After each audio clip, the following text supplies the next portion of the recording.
Assalamualaikum warahmatullahi wabarakatuh. Halo, saya Sabrina Mutiara Amalia, peserta Lasar CPNS Kemenkes tahun 2025, Babelkes Batam, gelombang 2, angkatan 3, kelompok 3.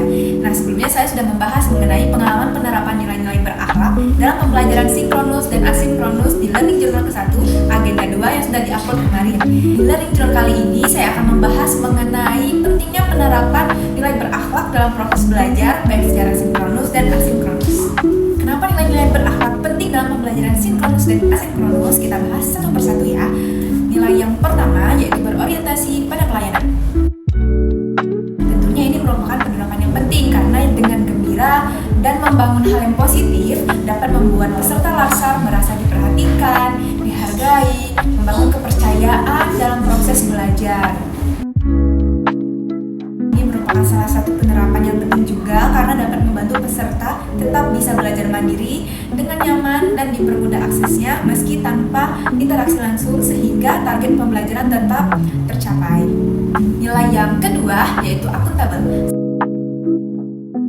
Hal ini penting karena dapat menumbuhkan rasa tanggung jawab dan kepercayaan antara mentor dan peserta sehingga akuntabilitas membuat proses pembelajaran lebih disiplin, transparan, dan dapat dipertanggungjawabkan.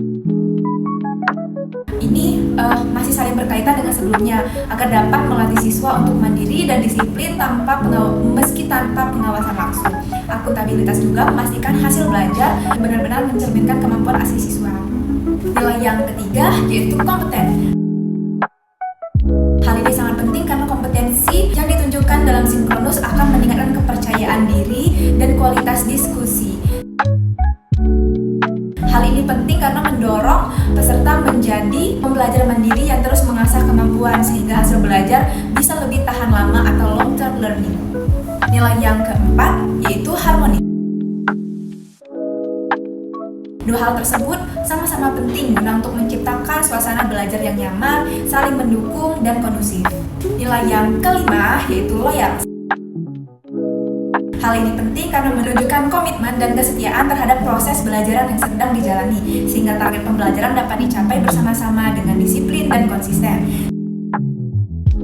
Hal ini juga sangat penting karena dapat menumbuhkan rasa dedikasi dan konsisten dalam menyelesaikan pembelajaran. Dengan sikap loyal, peserta tidak mudah menyerah meskipun ada hambatan. Nilai yang keenam yaitu adaptif. Hal ini penting karena lebih fleksibel dalam menggunakan teknologi dan metode baru guna untuk mempermudah proses pembelajaran. Hal ini penting juga karena mendorong siswa menjadi pembelajar mandiri yang tidak mudah menyerah ketika kondisi berubah karena ada banyak macam bentuk materi yang bisa dipilih yang lebih mudah dipahami. Adaptif membuat pembelajaran tetap berjalan efektif meski tanpa interaksi langsung. Yang terakhir ada kolaboratif. Hal ini penting karena meningkatkan interaksi kerjasama dan saling menghargai dalam kelas. Kolaborasi membuat proses belajar lebih dinamis dan kaya perspektif. Hal ini penting karena mengajarkan kerja tim dan tanggung jawab bersama meskipun dilakukan secara jarak jauh. Sekian penjelasan dari saya. Lebih dan kurangnya saya mohon maaf. Saya akhiri. Wassalamualaikum warahmatullahi wabarakatuh.